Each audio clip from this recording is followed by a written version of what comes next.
Welcome back, Ramble Nation, to another episode of the Living Numbers Podcast, where you learn how to balance work and play through the inspirational stories of others. This week, we counted up with Mustin. He is a composer and producer for a band that I've been rocking with for about 7 years now. Love this band. I jam their stuff all the times, and they are called the One-Ups. He throws down with these 3 takeaways. Number 1, when you find your thing, whatever that is, it will come naturally and it will open up doors for you 100%. Number 2, even though you may not get all of the outward recognition, all of the praise you feel like you deserve, oftentimes, someone has to crawl so that others can run. So maybe you might be in that boat, but don't get discouraged. And number 3, oftentimes when you're shifting gears in life, you're going to have to bet on yourself. And we both believe that that is a chance worth taking. And of course, we close with our 3 whats. And that is something that you do not want to miss. Thank you for listening. Share it with somebody you think will like it. And now, cue the intro.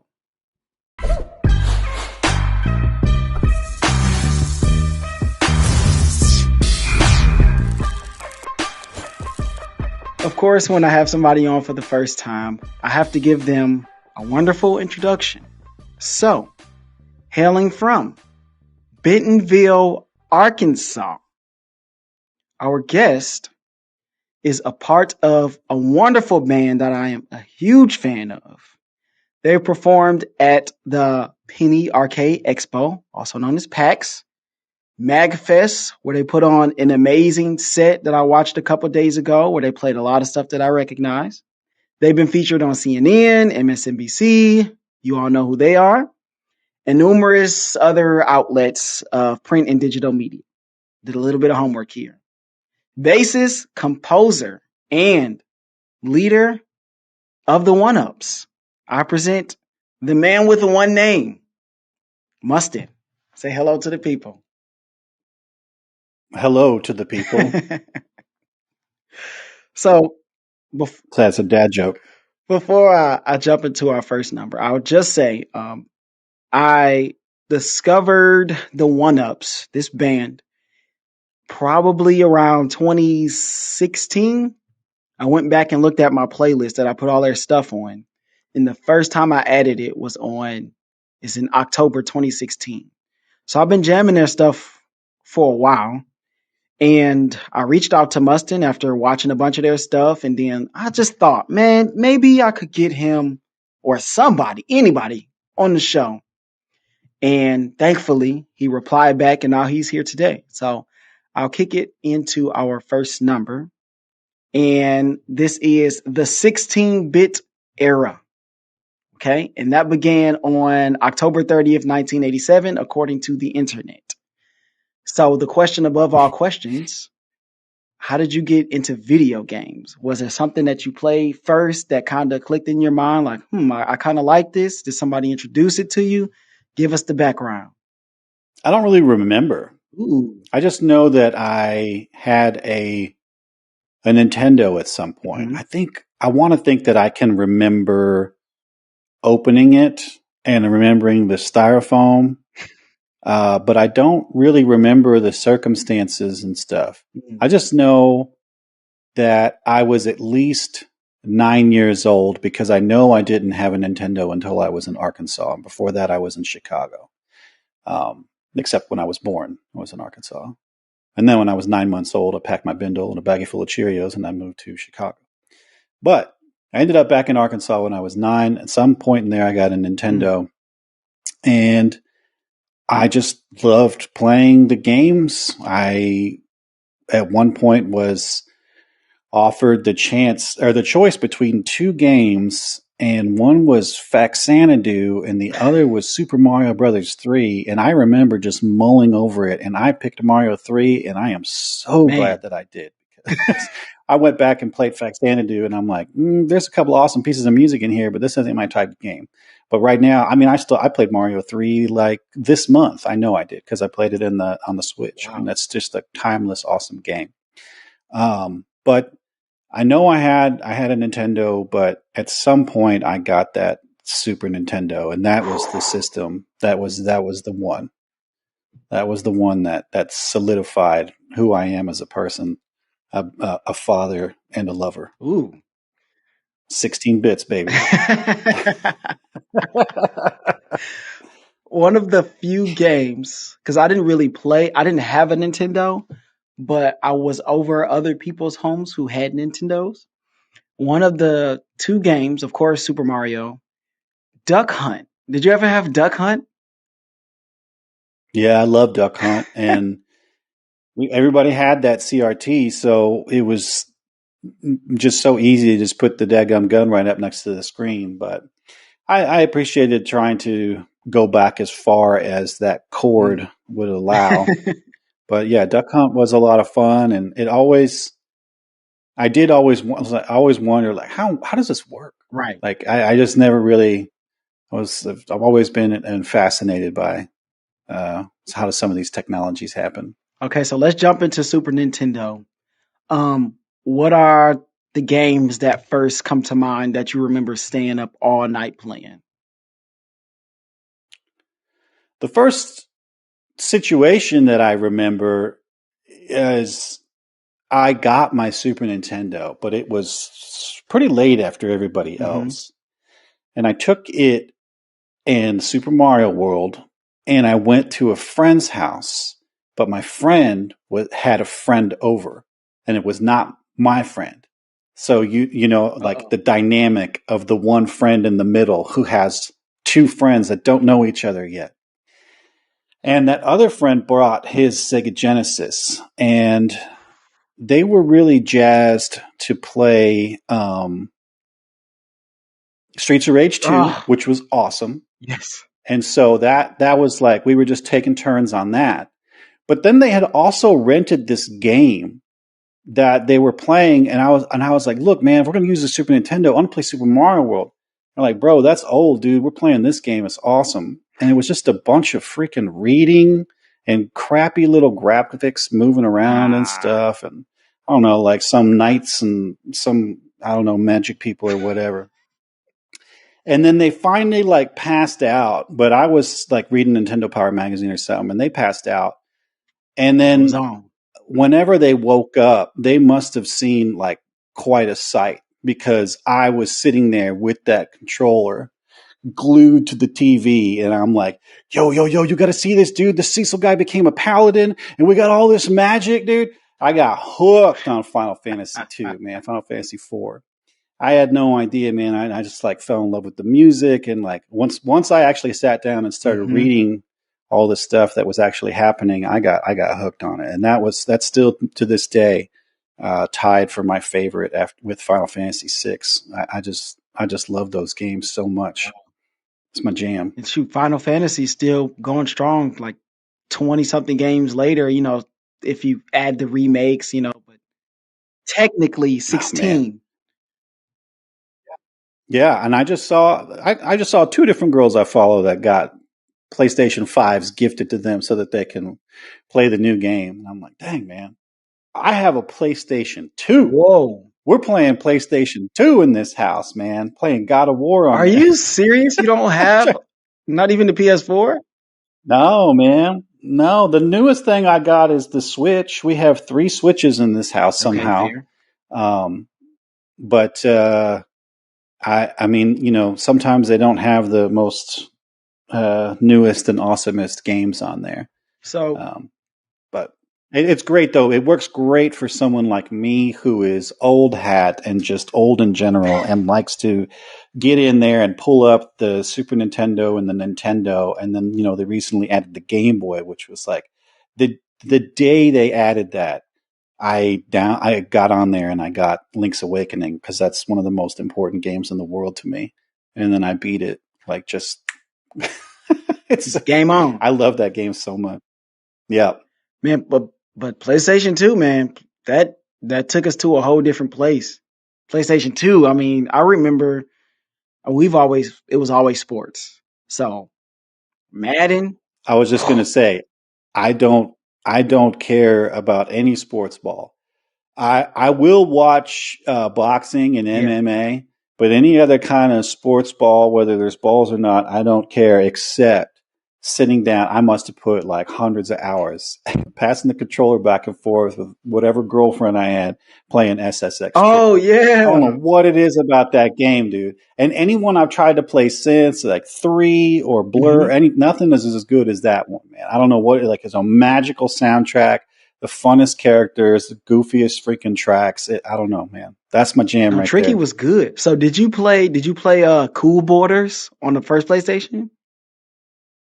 I don't think Ah, so. man, those were good too. Man, snowboarding games. There was a bunch of them. I remember 1080 on a Nintendo 64 was another one. Yeah, Ah, I just really never got. I don't know what it is. It was just a magic it was moment that where I one. got into that one. But yeah, anything else? You know what? I do. I don't know what the heck is going on, but I do like to laugh and play the regular old Tecmo Bowl on the Nintendo.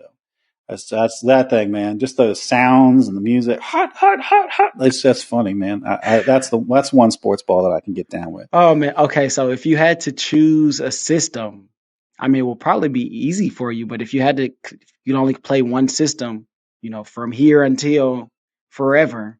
What system would that be? It's gonna be Super Mm, Nintendo if you give me the of games. course. But if you don't give me the games, then I'm grabbing this Switch because I have a bunch of good Super Nintendo games in there. I've got the good Nintendo games in there, the good Game Boy games in there, and then I have a bunch of pretty good Switch games downloaded and in there. Game Boy. Man, I could talk about video games forever. Like they've been the a part of the fabric of my life ever since.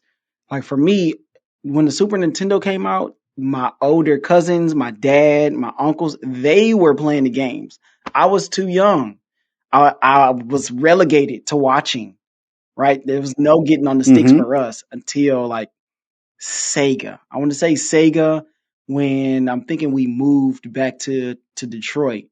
My cousin Derek had a Sega, and we have Mortal Kombat. We played that a bunch. We played, I think, Bill Walsh college football. But really, I didn't start gaming like, for myself and playing games all the time. The first PlayStation, I think. Yeah. Which one came out first? Wait, Nintendo 64. I'm tripping. This is GoldenEye, Yeah. WrestleMania 2000, No Mercy. Oh yeah, Mario Party, Mario Kart. Yeah, how could I forget? Yeah. Okay, so clearly we both love gaming, and the next thing is we both love music. So when did you start to play music first, and then when did they start to intersect the gaming music and then the learning and knowing how to play music and starting to play that other stuff? I didn't really have any idea of music until, but it was always Hmm. there. Like, and but I couldn't tell you any songs or anything until sixth grade when I could be in band. And in all earnest and naivete, I thought, maybe if I play the saxophone, I can get chicks. So I asked to play the saxophone. She gave me this mouthpiece. I made a sound. She said, "Come back tomorrow." I went back tomorrow. It was a very poor rural school, so they just had to provide the instruments for Hmm. everybody. And she handed me a tenor saxophone, and I started to blow on it. And I noticed right away with my first three fingers that I was like, ha ha ha ha ha, and I started to play ha da da da ha ha. I started playing "Heard Through the Grapevine." And I was just like, oh man, this is amazing. I can make music and I don't know where in the world it was all just stored Hmm. in there. And just like starting to hear stuff and recognize it. And I had no idea. But I took that book home, the beginner book, and I learned the whole thing in a night. I knew how to play. And of course I didn't sound like great. I wasn't Stan Getz or anybody like that. But I just figured out the mechanics of it. And then I had to train embouchure and all this stuff. But anyway, I was like the little um, teacher's pet in sixth grade.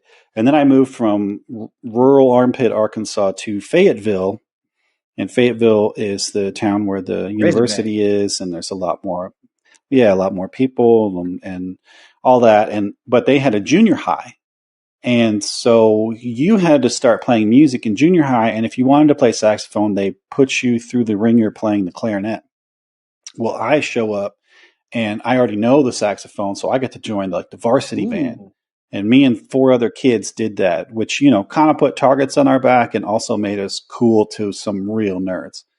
And so that's when I made some quick friends, fast friends, like that. I'm still like that was seventh grade, and a few days into seventh grade, I started making friends that like I talked to a couple days ago. I'm going to a wedding next Saturday. Like Wow. these friends that I've made and have had for like over 30 years. So I've been very, very lucky in that way. But another thing that happened was I just started to really pay attention to the Mhm. music that was everywhere, including these video games. And I remember in 1995 when Chrono Trigger came out, I took a piece of music paper, blank ledger paper, and I wrote a clarinet trio, two clarinets and a bass clarinet, to play Magus's theme from Chrono Mhm. Trigger. And so I got my friends to sit down and they played it for me. And I got my hand on my chin and I go, okay, cool. Because that was it. We had Yeah. Discmans. You didn't have a phone with the recording studio inside of it and the freaking film studio inside. I had a Discman and it did one thing. It played discs, man. That was it. Like, so there was no recording. Like, all that stuff is lost to time, except I do still have those pieces of paper with the music Wow. on it from all those decades ago. And that's where I started like getting into the video game stuff. And like that year, I arranged Mission Impossible for my jazz band, and then in high school, I took the theme from Predator by Alan Silvestri with the drums, and that are in 5/4, and I made that our marching cadence when we came into the Wow. Dadgum Stadium. So we're playing the Predator theme. It was so awesome, and so I wrote all that. I just like I don't know what it was, but I just took to it, and I've always been music minded ever since. Man, that is an amazing story. Like a lot of people never find that thing that's Hmm. just so a part of them, but like you have to be put in the situation to be able to discover it. Right. So if you never would have joined the Hmm. band, if you, I don't know, did anything else, like who knows when you would have come across that path. Like that's extraordinary. Yeah, So for you to be if I tried to join the chess club to get chicks right, like instead, yeah, who knows where we'd be now? man, wow. I've always been into music. Like I can kind of like you said, like you always had like these songs in your head, like you just knew them in your head. And but unfortunately, I mean, I have guitars, like so I know how to play guitar. I'm still learning Hmm. because when you have a 2-year old, it's kind of hard to spend all your time playing guitar. But no excuses. I'm working Yep. on it. Um, Yep. but I would always think it as music, and I'd be humming and I'd be tapping stuff. And when we have the technology that we have now, and I'm on Spotify all the time, I have like tens of thousands of hours of playlists, and I'm like, well, I wonder if this, Green Hill Zone is on here. It may start with that, and then you see one thing, and you know how the rabbit hole works. You find one thing, and then you find the next thing, and then I'm looking at Intergalactic Continuum, and the Angry Bird song come on, and it's got this crazy snare, da da da da da da da da da da, and then it drops. I'm like, what am I listening to? This is amazing. So that's actually gonna push us into the next number, which is 2001, where you had the very early jam sessions of what would become the One Ups band eventually with time. So how did you all come together? And I'm sure there's tons of there's different iterations. There's a lot of people who've been in and out, but how did that first group kind of come together? As a graduation present from high school in 1999, my friend got me a piece of software. We also got a computer for the first time that year in my family. He got me a piece of software that did music. And all the stars aligned Mm, where I got that software. I started writing a little bit of original music on it, but then I also found out about emulation and I figured out how I could play Mega Man 3 on my computer and used my typing keyboard as the controller for it. And I was like, wow, this is amazing. And then I was like, wow, this is really, really, really good music. And I always rented that game and I was never able to beat it. So I got to spend the time that I wanted to with it as an older person. And then I was like, man, this is really stuck in my head. So then I arranged a mm, medley of Mega Man 3 music and found a website called Overclock Remix that was founded in 1999 and hosted video game music arrangements. Mine went up in June of mm. 2000.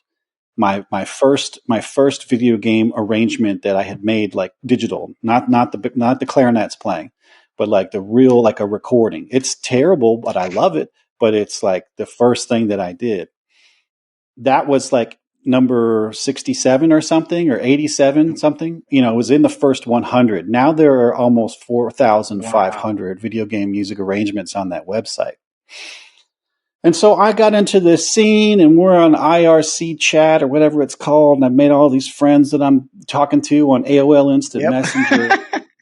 But it also coincides with the first year of college for my peers. And so one of the friend I talked about talking to 2 days ago, he had a cousin who initially hated me for some reason, and then he is a guitar player, classical guitar player, who hooked up with my friend Nathan, who was one of the first people I met when I moved here, and he plays alto Mm, sax. And they were going to farmers markets on like Saturday morning and playing old jazz standards like All the Things You Are and um, what is that? I don't know. And, just stuff like hmm stuff like that. But for some reason, I don't know why he was reminded of it, but William, the guitar player, William Carlos Reyes, really liked the music from Koopa Beach and the original Super Mario Kart. So he and Nathan arranged it as a duo, just playing the chords as a fast samba, and Nathan played the melody, and then he would solo over the changes. But they both knew that I'm over here in my bedroom or my kitchen really, making video game music arrangements now, just kind of wildly like a mad scientist. And they said, "Hey, we should do like a. What do you think of this?" And I was like, "Well, we can do a band." And then I called up some other people to fill in the hmm gaps, and so we were there at the University of Arkansas using all of their stuff, sanctioned or not, for free, and we put together a band, and that's how we got started, and that was somewhere in late 2000, early 2001. Man, and I guess how many? Probably none, but I'm asked the question anyway. Like, how many other people did you all know that were doing that too? That was kind of interested in like the same kind of genre of music that was probably not tapped into at all when you're talking about live band performances. Live band performances were probably under 10. Wow. There were some really interesting moments of history.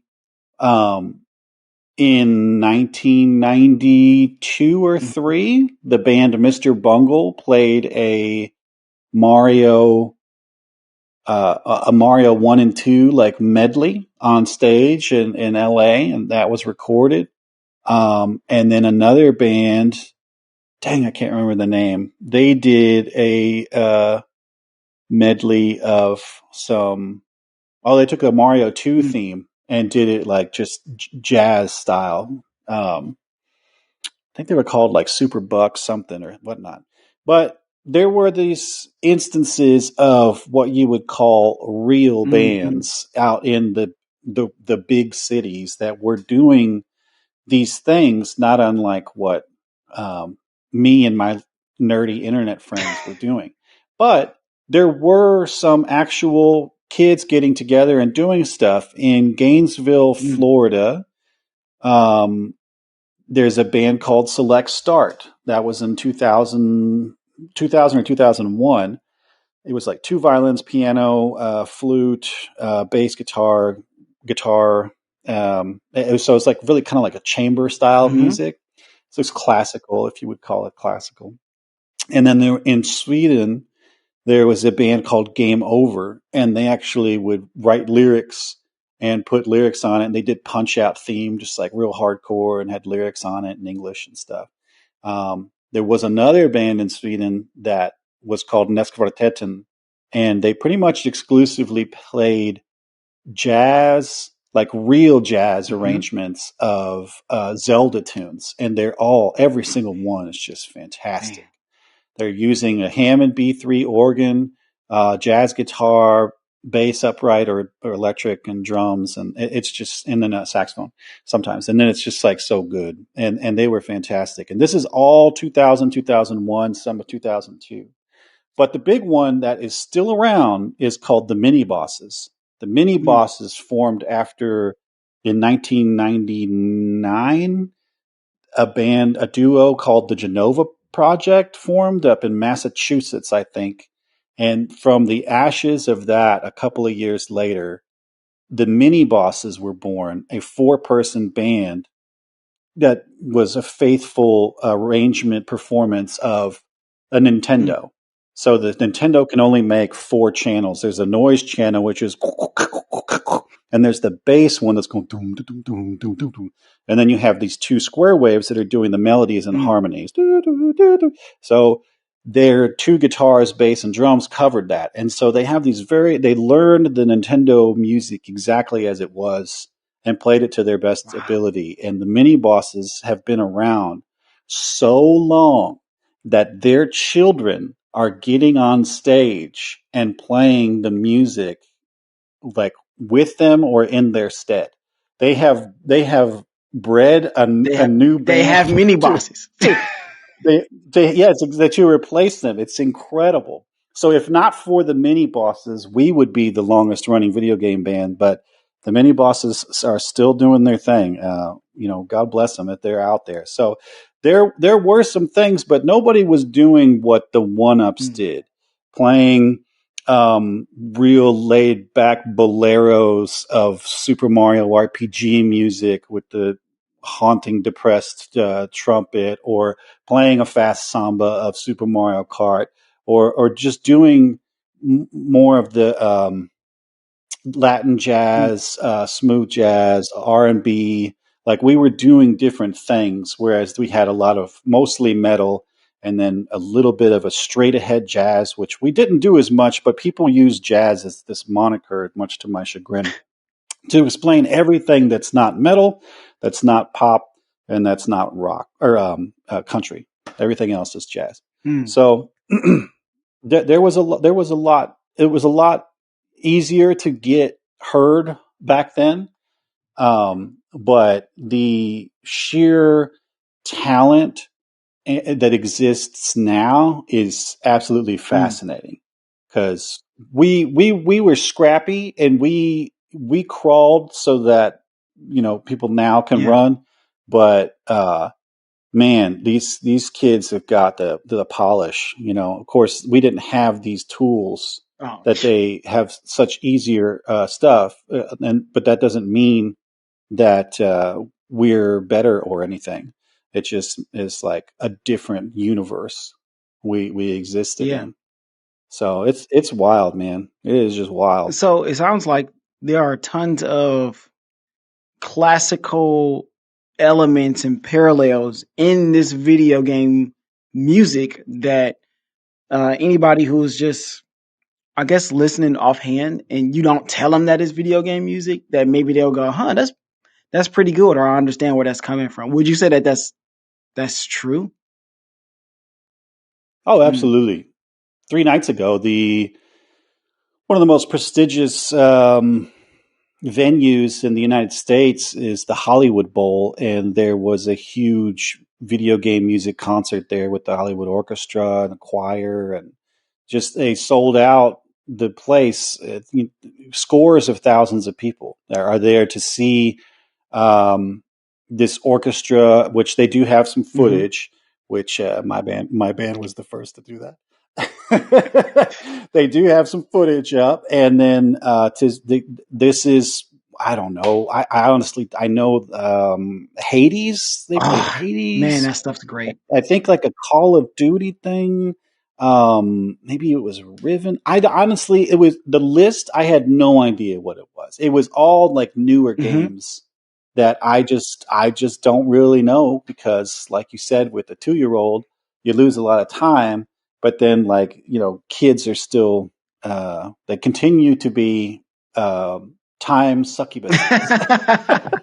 it, but it does get easier as far as like them getting Yeah. older because you don't have to do like the Oh diapers my or you don't have to put gosh. those thing you don't have to do the things and the plugs in the wall anymore, um, and when it comes to the point where you and your wife can leave for like a few hours and go have dinner, oh man, that's the Man, bomb, I can't wait.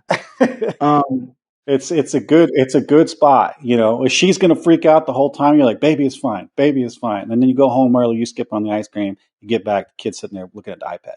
So yeah, they I don't know what it is, but I know that I saw some cool videos on mhm. Twitter. People are getting emotional AF, and like that's awesome because that's the the old timers like me. I think we carry this. We worked really hard to do what we Mhm. did. I was a part of the very first ever. I'm looking Pioneer. over at my curio cabinet. Like I was part of the very first ever video game music fan arranged album, and it was a pain in the tuchus to get it made, and it took 3 years. Now you can do it in 3 months, and I'm proof of that because I did that earlier this year. But we worked really hard to get this done. And because of what we were doing and the idea of, oh my gosh, it would be so great if they had like video game concerts here, if they actually put out video game soundtracks and arranged albums. And so where Japan was falling short and where America was missing the mark and naive to it, we were filling in the gaps. Mm, They never made a Xenogears piano album. So me and my company, we did. We're putting together like these collections of music for people to hear, and then our own radical interpretations of it, which is why the one ups was so fun, is because we just really went out there. And I'll do that on my own too, but with the band, it's just nuts. But what happened was that we built up and we did such a mhm, job. I'm not going to say a good job or a bad job, but we did such a job that we have reached what I'm calling the video game music singularity, because this music would come out and I would know every arrangement. And then in 2005, there was a bunch of bands and I really couldn't keep up mhm. anymore. And then in 2011, it was just a YouTube like out the wazoo. And now when I open up my TikTok, Boom. there's kids I've never heard of before and have no idea of this stuff that I did and stuff. And like, I'm not saying that they Right. should. I'm just saying that's how far removed we are. Is that there's just a straight line going up of kids like taking tin cans and building banjos out of it and playing Banjo Kazooie, and then being able to go to companies like Sounddrop and just license a video game song by clicking a button and playing 99 Mm. cents. When like when the guy that is the executive director, I was just a director on that first album, cost $3,000 in long distance charges Wow. alone to call for overseas to Japan to try to work out or you can just pay 99. Man. It's fascinating to me, and I think that there's some people that have a real these darn kids today don't know how good they have it, but I really, really try to champion everyone doing something because the creativity that I see is so interesting. And I never would have thought to do that. But also, nobody does what I do. And that makes me feel Mm. good. And because I can still do what it is that I like to do. and be proud of that and know that, what this person is doing is that, what this person is doing Right. that. And some people just want to cover it. Some people just want to play it on the Yeah. piano. And that's great because there's a lot of people that like that. And some people just want to hear a rock version that's like juiced up with real instruments from like some old PlayStation 2 game. And that's cool too. But I want to do something that's out there. Yeah. And that's what I like to do. And so that's where I just have been watching people just do the most interesting things, including something that was just a huge dream of our group back in the early Hmm. 2000s of the people on Overclock Remix and all the nerds who hung out in IRC. I mean, earlier this year, I watched as Insane in the Rain Music, which is Carlosini. He's just this incredible guy that made content on YouTube, playing every instrument, putting it in boxes, great stuff, mostly jazz stuff, really great. He and then my homie Lacey Hmm. Johnson, awesome guitar player, guitar player. Just a great personality. She and I have the same goblin energy, and we hang out and cause trouble. It's a lot of fun. But these two kids, put out earlier this year when Octopath Traveler 2 came Hmm. out, they were sponsored by Square Enix to actually make videos, Wow. arrangements to promote their game. And I just like, my mind exploded. Like, what world It's is a different this? time, It's so different. It's a different time. That's what man. it And is. so, like, It's a different take time. us to. So now we need to talk about what you all do, what you do, Mustin and the one ups, because, like you said, when you hear it, it's kind of like it sounds original, but it has the essence of something else that you've heard before. So, like when I'm in class, right, and I'm playing this music, they'll go, I think I heard that before somewhere. Like, I don't know exactly what that. I'm like, yes, you have heard it before. Or some of them, the gamers, they'll recognize it. They're like, that's Zelda. That's Zelda. Yeah. Yes, it is. Now they recognize like those things. The Angry Birds one is the one of my all times favorites. Um, and then, but they don't play like Castlevania, right? They're not gonna recognize a lot of maybe some stuff, but talk about like the originality that you all tried to bring to it, even from the beginning, because you wanted to kind of make it your own. And how did that work? Well, I'm glad to hear it's a lot of tape. Uh, I'm glad to hear that you like Angry Birds because that was a fight for Oh, me. I love that That one. was 2011. I think it was 2011 or 2012. I said, look, we can't just keep doing Castlevania. We got to get in with this stuff. I said, look at these numbers on Angry Birds. They're like, that's a phone game. And I was like, yeah, do you think that all games are going to just continue to be on your little cartridge Man, thing? look And at you. like, you got to grow up, y'all. And I said, listen to this. It's not bad. We could do something with this. It's a little kind of corny and like, okay. And so then we just started messing with it in the garage.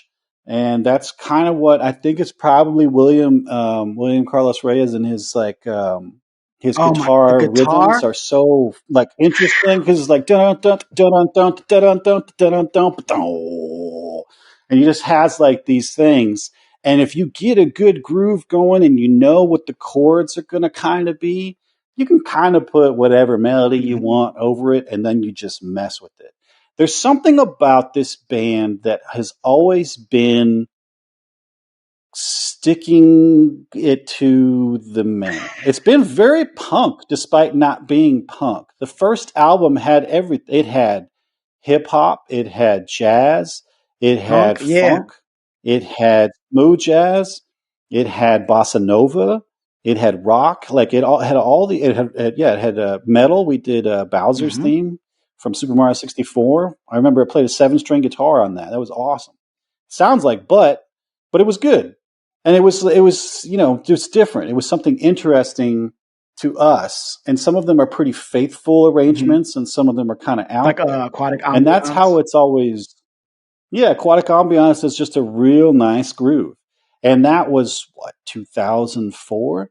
Man, I'm I'm telling you, I'm No telling cap, you, I man. am a I, huge fan. Like I got the list pulled up right no, here. I was just gonna say, no cap, man. Yesterday, Anthony, who helped arrange and played the saxes and keys on that, he was in here playing tenor sax on a new R&B version of Aquatic Ambience that I'm doing. That sounds like it sounds like today. I don't know if you know who Jay Diggs is. He's a great R&B artist. It sounds like Chromeo mixed with Barry White. It's just nuts, man. But yeah, we're still doing aquatic ambiance, which is great. And we actually got to play that on stage, a version of that with the composer, David Wow. Wise, which was a lot of fun.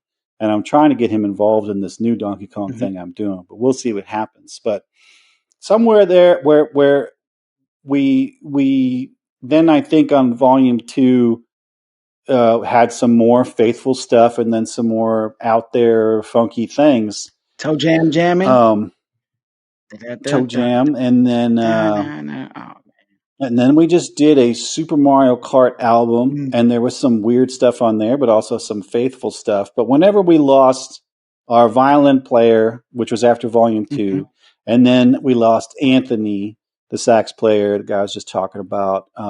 We lost him in 2010, right after the Super Mario Kart album. That was his last thing. It was just down to the four of us trying to figure out what the fudge we're going to do. And so William got a MIDI guitar, a guitar that would hook up to a box and had a little volume slider between guitar sound and then whatever MIDI sound. So he could play like a pipe organ and stuff Hmm. on his guitar. It was crazy. And then we just kind of went full nuts on Intergalactic Redux. We did 6 tracks. It was still 40 something Oh, minutes. And then just managed to see where we would go from there, just kept getting stranger and stranger. But the thing about it for us is the fun part is taking all the music and influences that we love and putting it in there. There's so many different artists and little quotes of things from Royksapop, who was famous for the Geico commercial with the guy on the conveyor at the airport. I don't know if you all remember that, but it was really popular, and there's a little piece of music in there that's really sweet. But we put that in our Tetris mm, arrangement on what's just called Space Block Soviet Funtime Puzzle Song, and that whole thing is based on a Zap tune, More Bounce to the Ounce.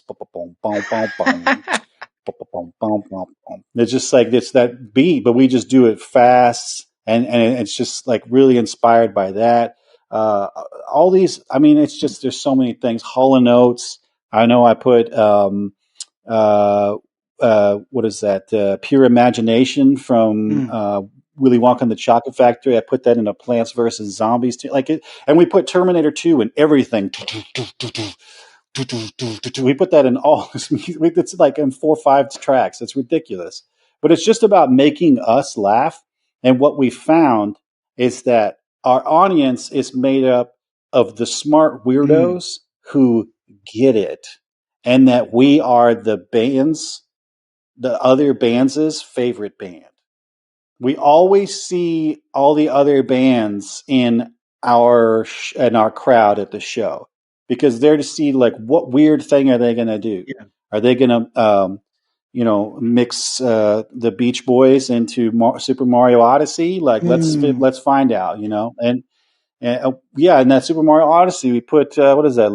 What is that called? It's not La Vida Loca. I don't know. It's I think it's a Coldplay song. I don't know. We just have all these little things that we're sneaking in just to make ourselves laugh. But when other people get it, it's really nice. So we haven't seen the same big mainstream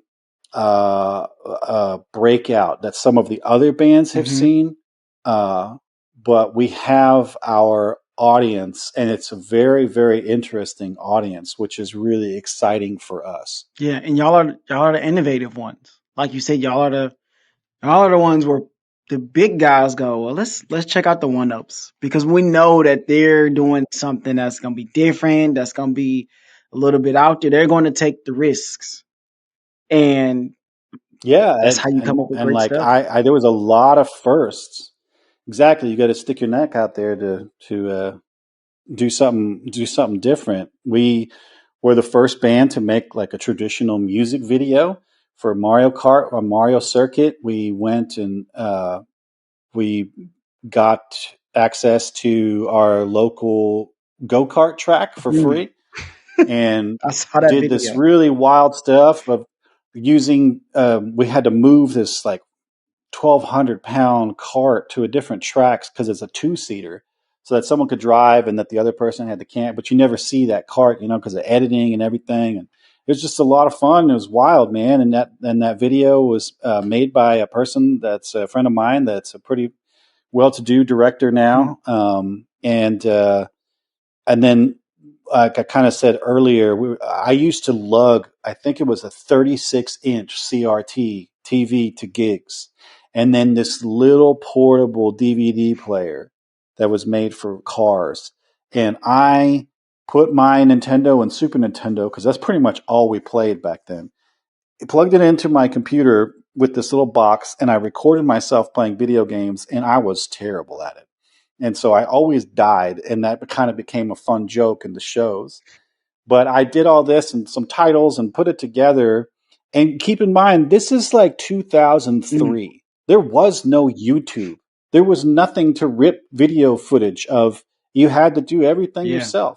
So I put all this together. And because I wanted, when we went to bars, I was tired of the old guy not knowing what the heck was going on. Mm. He's standing there, he's drinking his Coors Banquet, smoking a cigarette, going, "What is going on? What are you guys doing?"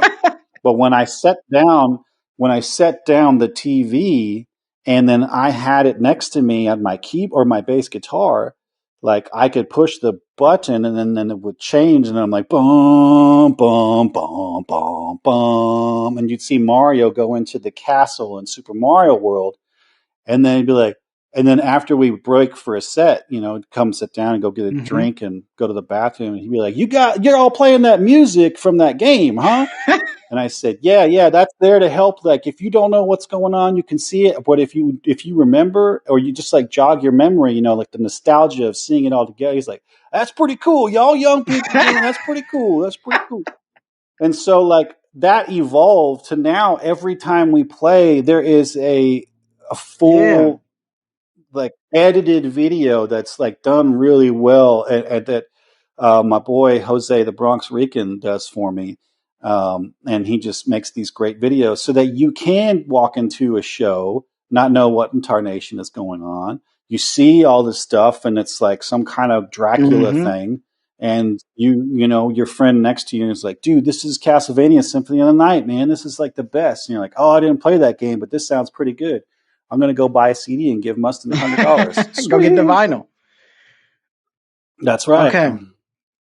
Um, Last thing before we move into some of like your solo stuff. How have you seen the music change over time for you all? Because me going back, just kind of listening to the stuff, the quality really jumps up.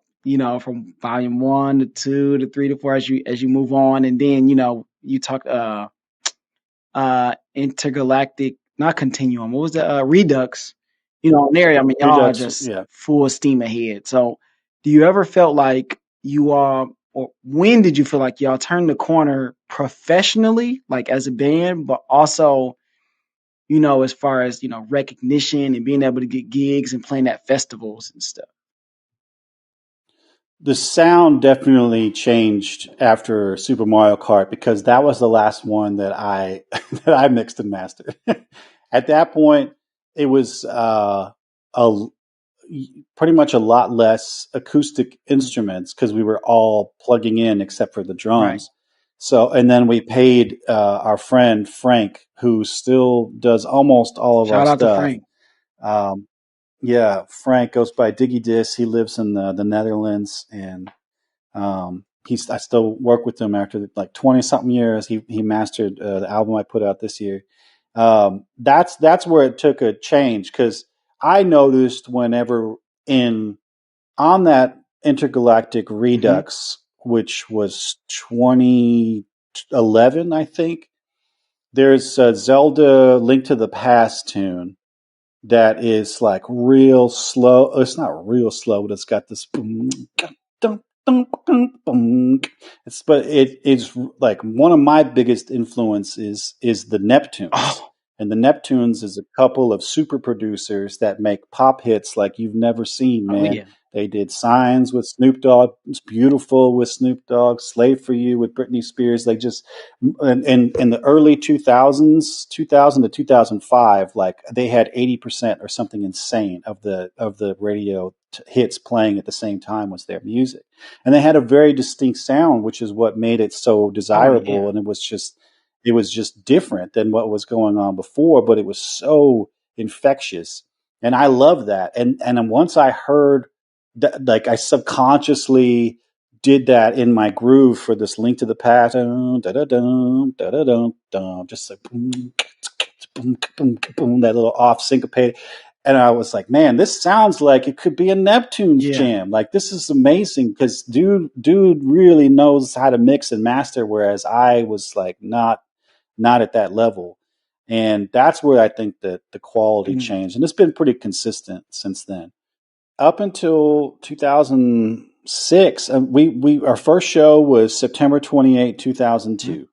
And that was at the very first MagFest in Roanoke, Virginia. There were 265 people that attended that convention. And then now it gets capped at 20,000. One year it was like 24, like 4 or 5 years ago. So it's much bigger now. And that's where we got our start. And we went around town and played gigs, and we did gigs at close by anime cons and stuff in Texas and whatnot. But with no drama or mm-hmm. whatever, just this kind of mutual frustration that nothing was really happening. We had decided to do one more show in 2006, and then call it done. Like we were going to be the one ups were going to be done. I'm just checking that date real quick on that. Yeah, 2006, May 27. That was supposed to be our last show, Man. and um, but then what happened was I got an email from Robert Koo, who was at Penny Arcade. He was like their CFO, director of operations guy. He was the guy both below and above Mike and Jerry at Penny Mm. Arcade. And he said, "Listen, I've been listening to y'all on my iPod quite a bit. Would y'all want to come play a show?" And I knew what that meant. I was like, was probably in my underwear, just jumping up and down, just like I couldn't believe it. Like, this is it. This is it. This is what we've been waiting Yeah. for. And I tell these guys, I'm like, listen, this is going to be huge. I'm like, I don't know, man. I'm like, no, This you is listen it. to me. This is it. They're going to pay for all of our flights and everything. And they're like, oh, really? And I said, yes. I mean, we're going to have a trailer. Like, this is what's up. And then we get there, and I've got that same little DVD player, and they let me hook up because nobody else had visuals. It was just me with my little DVD player that hook up to the to the huge 100-foot screens. And I get out there and I make a joke, and then I tell William, like, do you know any video game music? They're saying they want to hear video game music. What the hell is that? And so he starts playing the riff that we begin to play our Super Mario World castle music. And so we're just jamming, and the drums are coming, and right before the violin and the tenor sax start playing that melody, I hit the fast forward button to go from black space to that pixelating. I don't know if you remember that the pixelating Mm-hmm. in from black, you see Mario in front of the castle, and he comes up, and then the door opens and he goes in. 5,000 people in a seething, roaring mass just start Yeah. screaming. And I can see the guitar players like pushed back, like just taken aback by it. Like I could just see like that. And I'm playing the bass, and I just, oh man, my entire life there was an itch on my Yeah. back that I could not scratch. And when I heard those people screaming, that itch was scratched, and I just became completely in like enlightened. Like I was, that whole show was just on fire. people hadn't seen anything like it before because there really hadn't Right. been. Um, and there were like other video game bands that were going to play that weekend, including the mini bosses. But what we did was so different and special, and involving the crowd and involving the people that brought us out. That was it. And even before we left, I think it was Jerry from Penny Arcade. He said, "Hey, keep this time open next year." And we were like, "You got it." So we went home and got to work because we sold like, I don't know, seven or $8,000 worth of the only CD that we Wow. had. And so we were like, holy crap. And we took that and we put it into recording a 2-disc album because I'm a overachiever. We got it done just in time to have it shipped there. And then we went there and it was like well over $10,000 in sales of just doing the 2 different albums that we had. Wow. And we put on such a Man, that is big, wild show. that's like down to the And wire. that, yeah. Yeah. In 2008, that show was, I think, 7,000 in the crowd. But that would be it.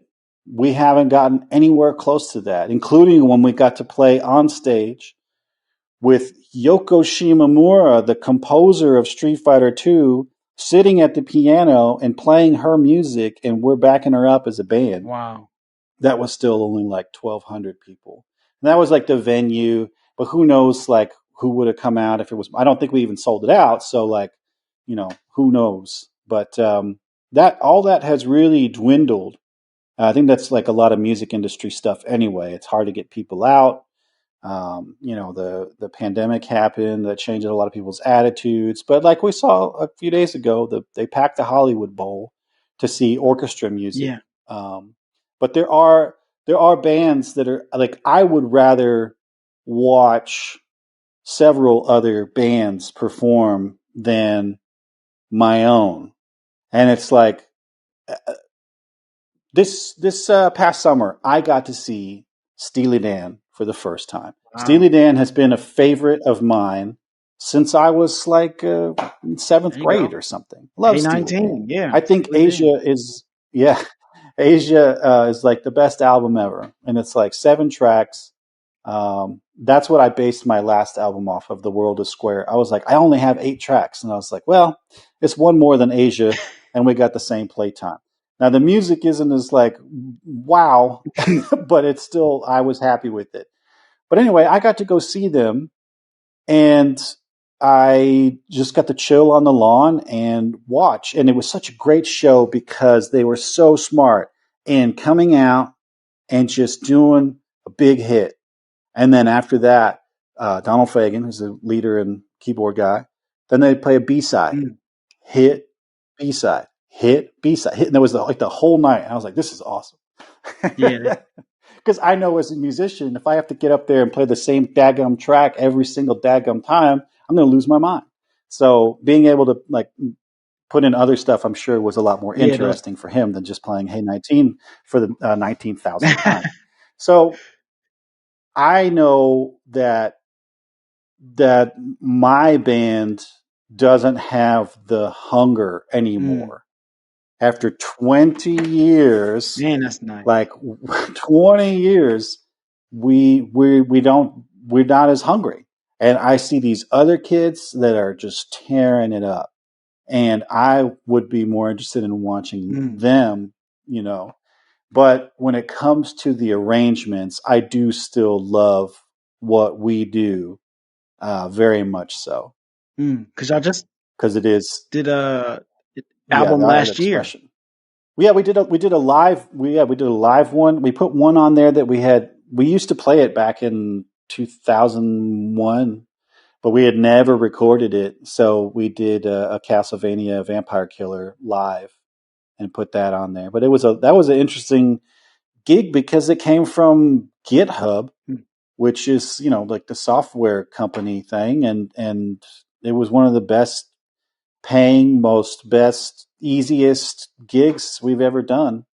They have the big managers conference, and they were holding in Sydney, Yeah. Australia, and the commute from the hotel to the venue was 15 minutes.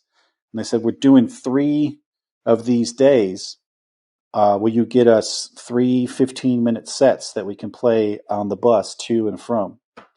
And we said, sure. So we just did that live. And they said, you get to keep the music and the video. And we're like, oh my gosh. I have no idea to this day what they did to the video. I know that they showed it, but I never got to see. They could have just put, their logo on there and drew a mustache on me and called me a loser or whatever. I have no idea. But all I know is that I had everything lined up and ready to go. So I passed it off to my son. I said, hey, you edit this. And that's what he did. He edited all those videos for me, which was awesome. Man. And then we were able to put it out as an album. So we talked about taking risks. We're going to get to one more number and then we're going to jump out of here. July 29th, 2022. Now, I think, according to my halfway done internet research, this game, Mayonnaise Hole, came out. That's I right. believe that it was you July. did all of the arrangements for this game, which was a first for you.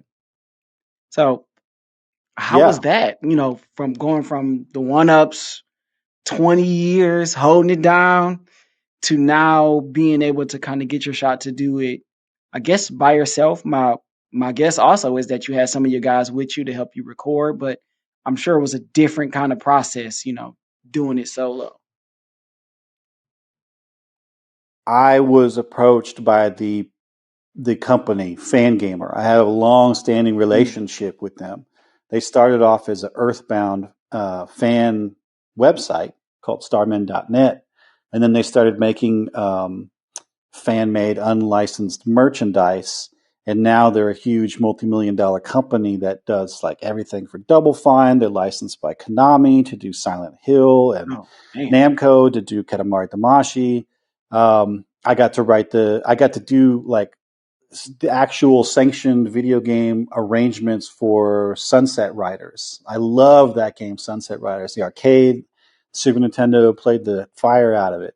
And I was able to record like real Ennio Morricone style spaghetti Western arrangements. I guess it was 2 arrangements and 1 original piece of music. So they've always been there to get at me when they need some kind of weird music thing. That being said, they also have adjacent Robbie Benson and the Super Soul Bros. It's like kind of like a unspoken partner as a band. They would almost always play at their booth at like PAX and MagFest and all this stuff. So they approached me and Robbie to write the music for this game. And it just so happened that both Robbie and I had some pretty massive life changing things going on. And we were not able to collaborate the way that we had hoped to. And it was getting down to the wire where it's basically one guy, Jack Murphy, who made the game, and he had to deliver the news like, hey, if you all can't do this at this time, we're going to have to. We already have somebody writing other music.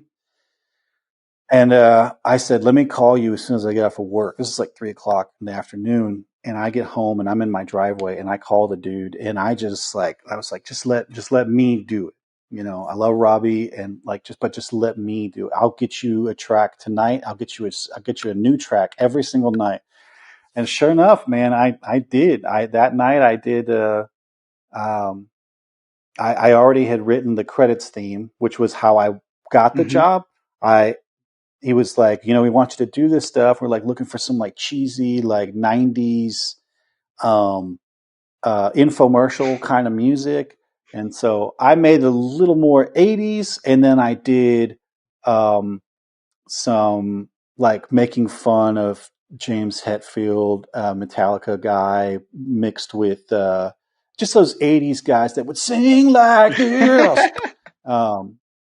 A lot of people said it sounded like the DVDA, which is Trey Parker's band, Matt Stone's band from South Park. They sing like this. So I wrote these lyrics, and it was about mayonnaise. And they're like, that's like I got the gig because like I went the extra mile, and I was so excited about it. But what he really reeled me in with was he said there's going to be a level that's based off or inspired by Silent Hill, and I was like, oh yes, please, because I love the music from Silent Hill.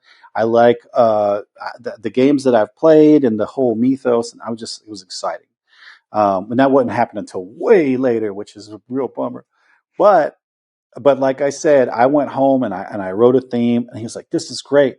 And I wrote another. The next night, I wrote another theme. He's like, "This is great," and I wrote another. I just kept pumping them Yeah. out, and then it came time to do that Silent Hill one, and I made this track, and I was doing all this weird stuff and recording these like weird sounds around the house and trying to make it just super spooky.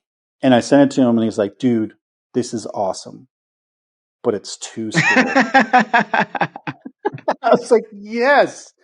And I'm so glad that I was able to do that. But with him giving me the notes, I went back and made something that I'm like way more Mm, excited about. I love what I did, but with the get that part hasn't come out yet, which is a real bummer. So Robbie did manage to do the last mhm, level, and I think he has the level right before the last level.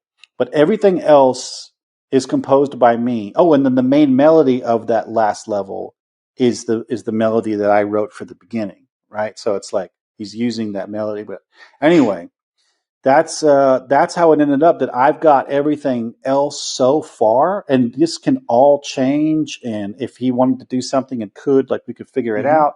But um, on in July of last year, what they put out was a beta to figure out right. interest, and I mean, it didn't break down the walls, but it did break down their expectations. So they are hoping to finish it, and I really hope that they do because it is the most insane idea for a game. I love that we put out one, two, three. There was three levels, I think, and then I had like three or four, five pieces of music in there.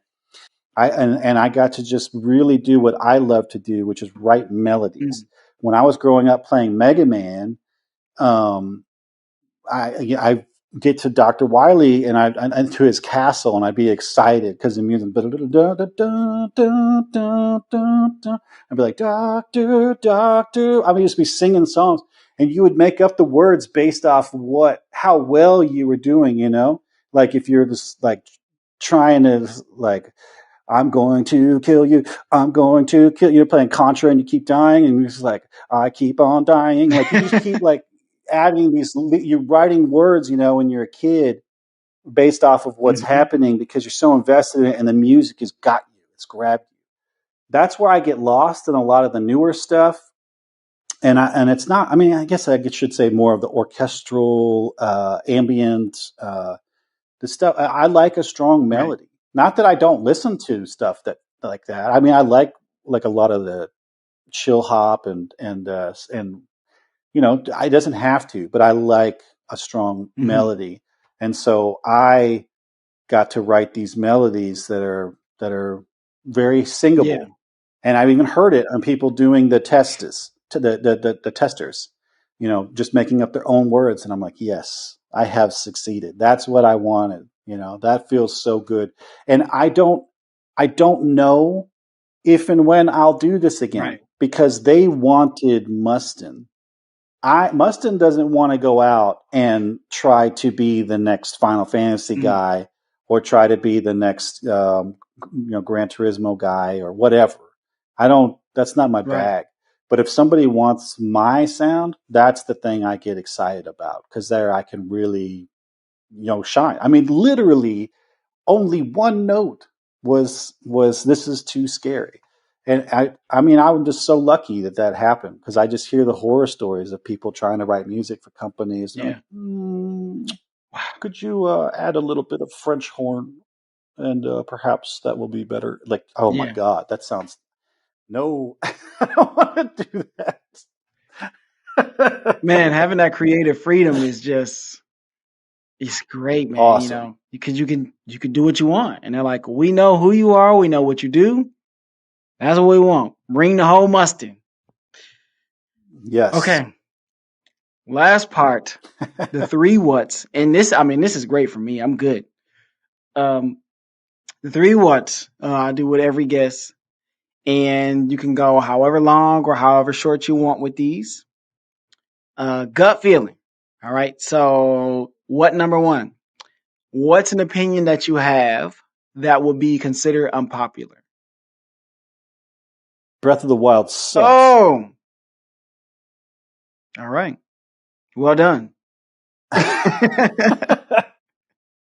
I found out recently why, and it's because my son played it in a very non non like the way you're not supposed to.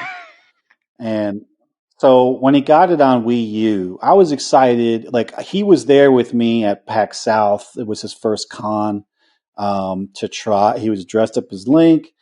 God, he was so little back then. That's man, that's wild. So whatever that they showed that was there, and we got to go in early because I was a guest and stuff, and he got to see like, oh, Dad's kind of cool, and we got in there and we played the demo, and I was just like, I walked away just like, man, that one ain't for Wow. me. Like that one ain't for me. Like that they didn't make that one for me. He was jazzed. Anyway, months later, game comes out, he gets it, and all I ever hear is the shrines music and these guardians, and that's it. And it just drove me nuts. I'm like, why are you still in that level? And he's like, it's a different level, Dad. I'm like, oh my God. And then he finds out Tears of the Kingdom is coming, and so he buys it again because he sold the Wii U, much to my chagrin, and he buys it again on the Switch, and then he's playing it again, and it's the same thing. Except one day, like after like a week, I come out of the bathroom or something, and there's this really pretty music, and I'm like, "What is this? What game are you playing?" And he's like, "I'm playing Zelda." I'm like, "What is?" And he was in a town, and I was like, "There's a town in this game." Like I literally didn't know he's been sitting there doing this thing, grinding on these what is it called, sanctuaries or something, and then beating up rocks, and I don't know, man. It just drove me nuts, and I didn't like any of the music I was hearing. I didn't like the idea of running around in loincloth, the hat on. I don't know. It was just nuts. But there is some decent music now. I've come to find out in that game. But it's still very easy for me to say that the game was not made for me. All right. What number two? If you weren't doing the one ups the past 20 years, what would you have been doing? I don't know. I hope you never find this out. I only wish it on my enemies. I know people say that they don't wish things on their enemies, but I do wish it on because I'm petty. But I really hope you don't find this out. But divorce is freaking brutal, and I learned a lot Mhm. about who I am and what it is that I do. And I've always loved photography, and I just now, like, only after the divorce that I like take a class and really learn how to do some stuff, and I've taken some pictures I'm really proud of. But I still don't have the hunger Mm. for it. Like I used to draw when I was a kid. One of my best drawings is of Link in front of the Windfish's egg from Link's Awakening. I think I did it when I was like 12. And it's like for a 12-year-old kid with colored pencils that's been lying there for 30 something years or whatever, it's not bad. But I never continue to draw. I pick it back up again. And I found out real quick, like what I really wanted to do when I was that young nerd doing the Chrono Trigger stuff in junior high. I wanted to write music for film. I wanted to be the next Danny Elfman. But when I got the opportunity with my buddy who's a film director, he went to NYU Film School, and he's like, all right, score this. I hated that process. And I still do. I tried to write some music to picture recently, and I hated Mm. it. It made me so angry, and I didn't like that. And I don't know. I mean, I know sound. I know Right. music. I hear stuff, I record it, I process it. I've used it as long as I can remember to do different sounds and all of these things like that.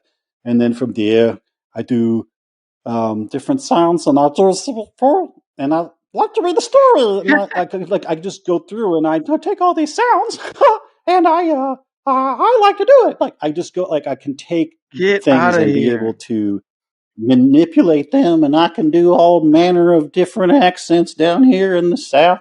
Like I can just go through and when I need to do something, know what it is that I need to pick out and and make it happen by manipulating it either in with a microphone or inside of a computer or with my voice or whatever. Like it's just that's my gift is the audio stuff, being able to hear something. I can't do it like some people, but I can hear something and start playing the Hmm. keys, playing the chords and stuff on the piano or the keyboard. And I mean, that's just what I'm around for. Like, Yeah. I don't like what I'm doing.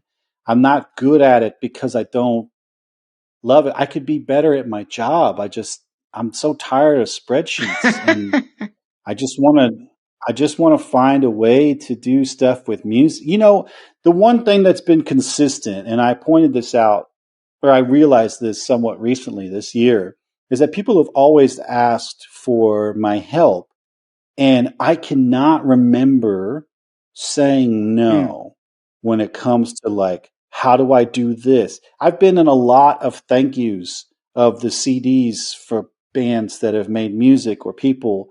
I've helped people make it. I, if you want to know how to do something, like I'm excited to show mm, you. And I love keeping people accountable. Like, hey, how's that? You said you were going to be making that thing. How's that yeah. going?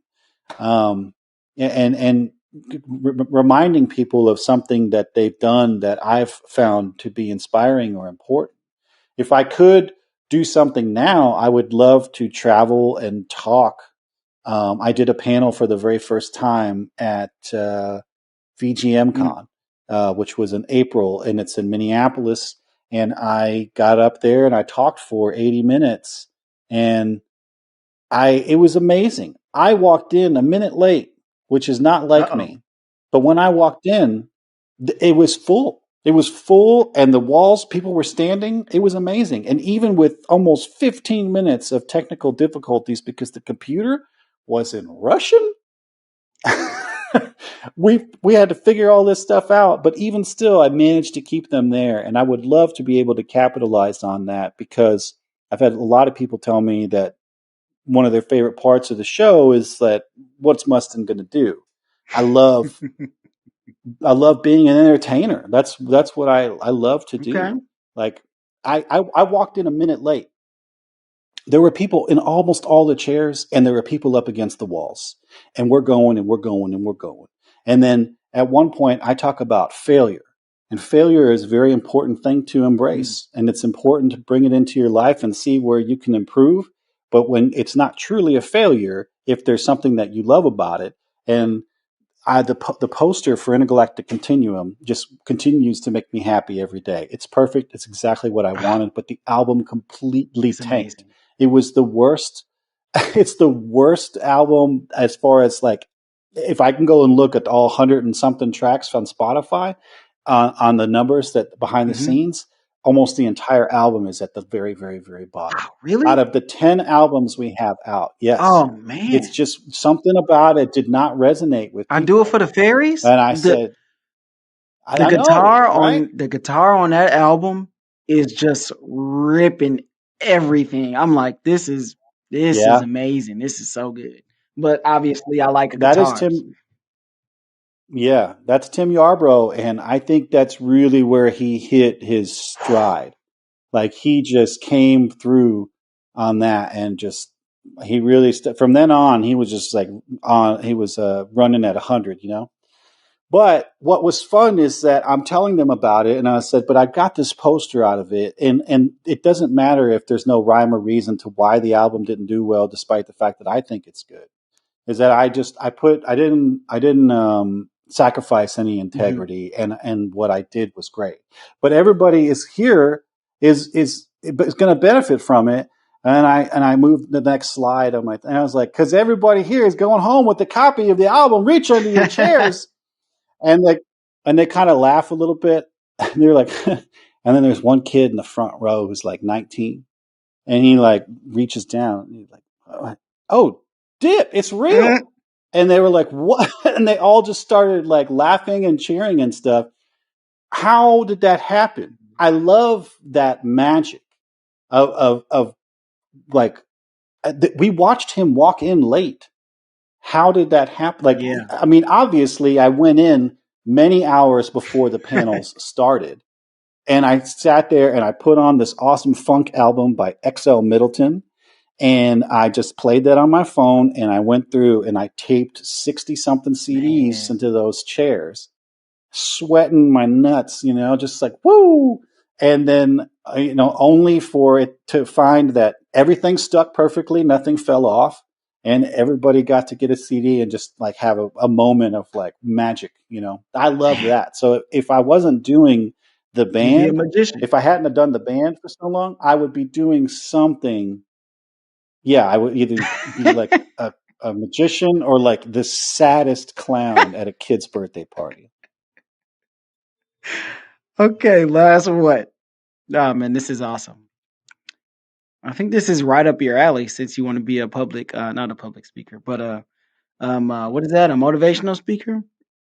Uh, what Yeah, advice would you give to someone in high school? man.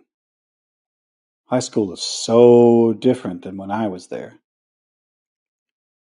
I would say to do your best to form what you would hope to be lifelong Mm, friendships. I know that when I tell people that sometimes I go out and do trivia or get drinks or something with pals that I have been like four different friends that still live here. We've known each other since we were in seventh grade, and we're in our 40s. Like it's like that's an that's anomaly amazing. now, and it's awesome. But I I'm just buckle up, kids. I don't know what's going to happen, but I'm hopeful that you as a high school student can find can you don't you know what I'll tell you that you don't find your way, you make your way. You don't find yourself, you're always yourself. you know you're not going to go out there. That's the same problem that a lot of people have, and everybody, even my dadgum son. Mm, You are not going to have this especially monetary goal or achievement goal and get it and immediately be happy. You have to be happy and content with this first, with yourself.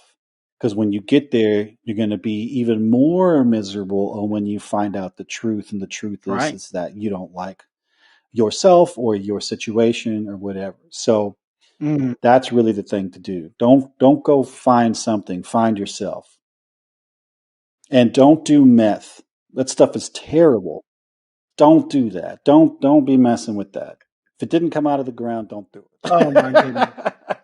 it. Okay, Mustin.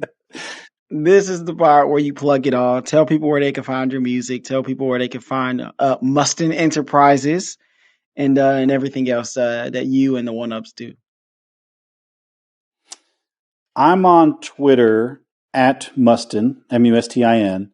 That's where, because I'm old, I do most of my stuff. But I have a great audience, or audience group of friends. It's a good place, and everything that I do that's happening, I talk about there. There's the One Ups have a Twitter too. It's kind of just whenever there's an announcement about something that's at the One Ups Mm. band. The One Ups have a website where you can find all that stuff real easy, theoneups.com. That's TheOneups.com. And I think you just have to search on TikTok. I think I'm Mustin Enterprises on TikTok. I'm doing stuff on there. The One Ups are on there, but I don't know when the next thing is going to be up. Um, That's what's up, man, man. Mustin, this was amazing.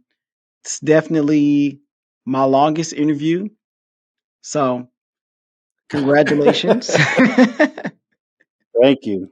Ramble Nation, that is one for the books. I'm sure you could see how excited I was by my tone and the questions and the conversation to have Mustin on. You know, sometimes you reach out and you don't know if people will reach back, but he did. And I was so grateful to have the conversation, for him to be open and candid with all of the information that he talked about, the stories.